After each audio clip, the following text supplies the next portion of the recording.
Bismillahirrahmanirrahim. Assalamualaikum warahmatullahi wabarakatuh. And good morning everyone. Hi. Hello. Welcome back to our English class with your English teacher Miss Muti. Selamat datang kembali di kelas bahasa Inggris bersama Miss Muti. Hi, how are you today? I hope everyone, whenever and wherever you are always fine.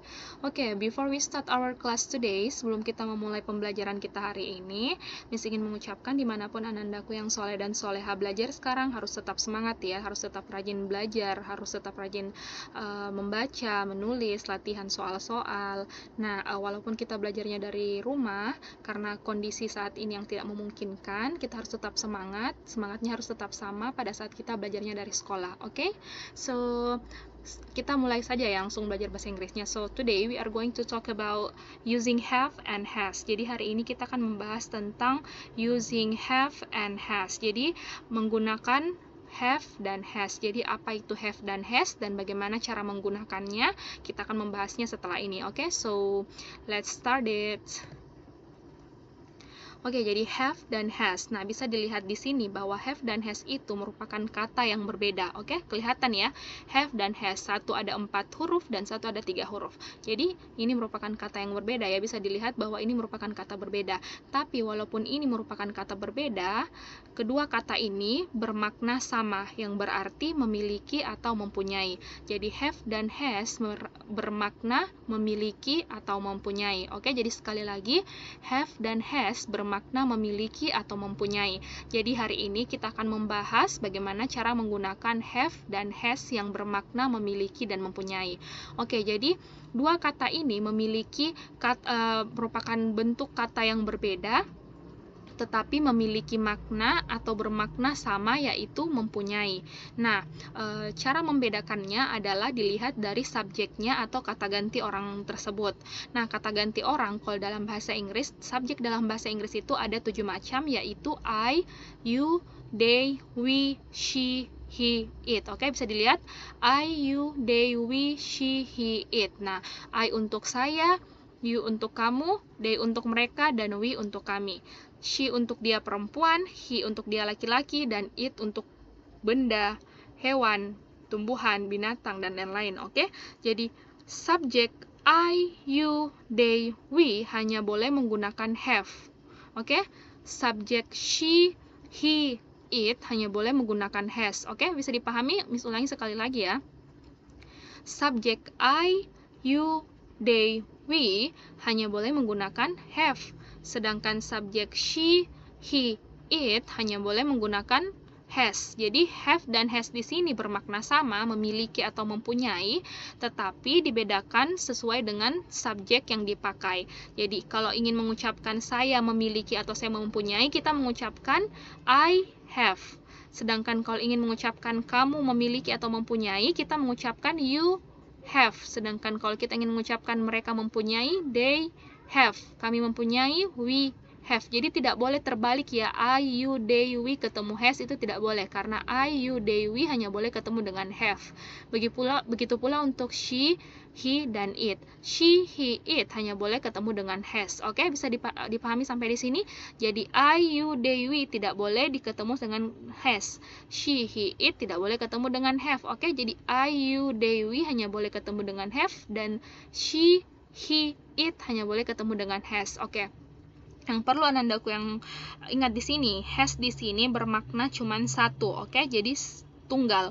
Jadi contohnya she, he, it. Nah, she itu untuk menggantikan dia perempuan, he untuk menggantikan dia laki-laki, it untuk menggantikan apakah dia benda, hewan, binatang, tumbuhan, atau yang lain-lain. Tetapi makna she, he, dan it di sini hanyalah cuma satu. Jadi kalau misalnya kita bilang dia perempuan, tapi perempuannya cuma satu, kita bisa menggunakan she sebagai kata gantinya dan menggunakan has untuk mengucapkan memiliki atau mempunyai.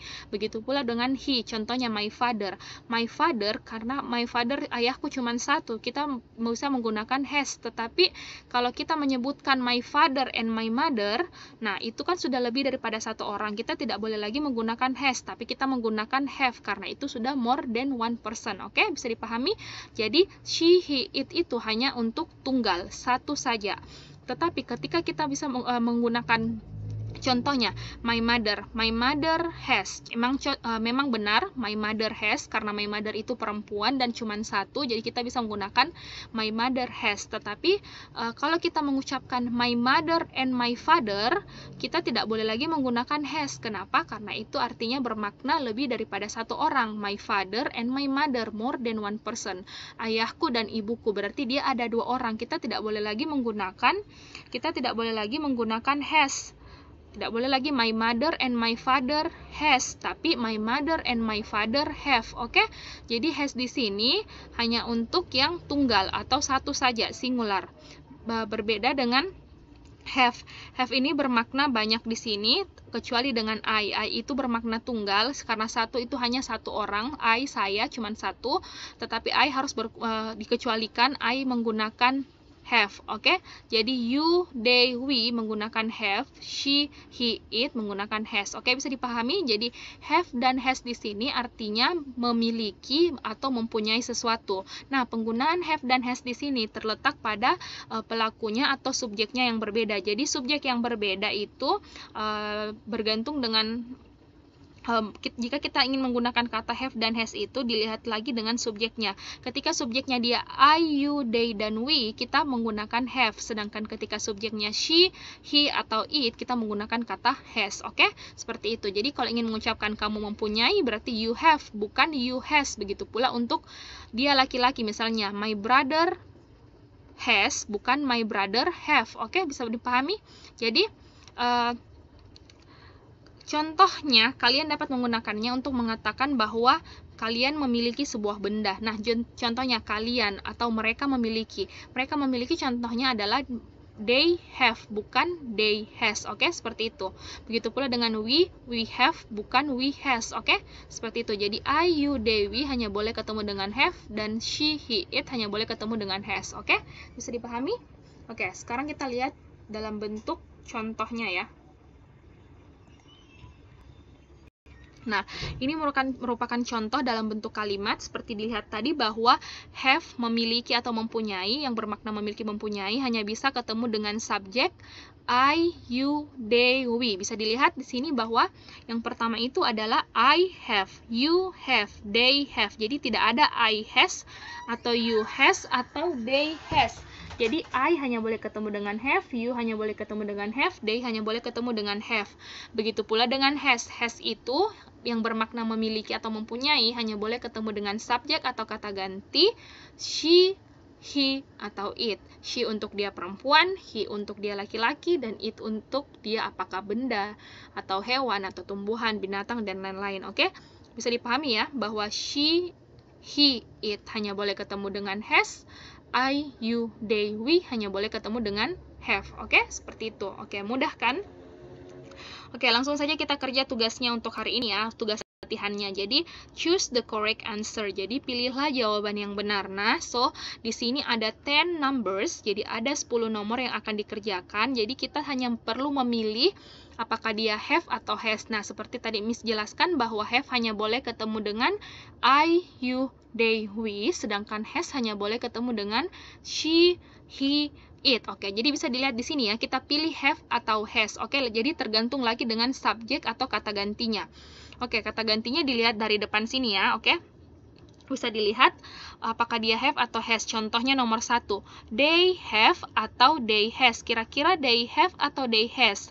Oke, jadi caranya untuk memilih yang benar adalah Anandaku tulis dulu semua soalnya, tulis semua nomor ini, soal ini, lalu cara menentukan yang benar adalah dengan melingkari jawaban tersebut. Jadi kalau misalnya jawabannya dia adalah have, berarti yang dilingkari adalah have. Tapi ketika jawabannya itu has, yang dilingkari itu adalah has. Jadi satu saja yang dipilih ya, yang dipilih adalah have atau has. Jadi dibaca dulu baru dipilih apakah jawabannya have atau has.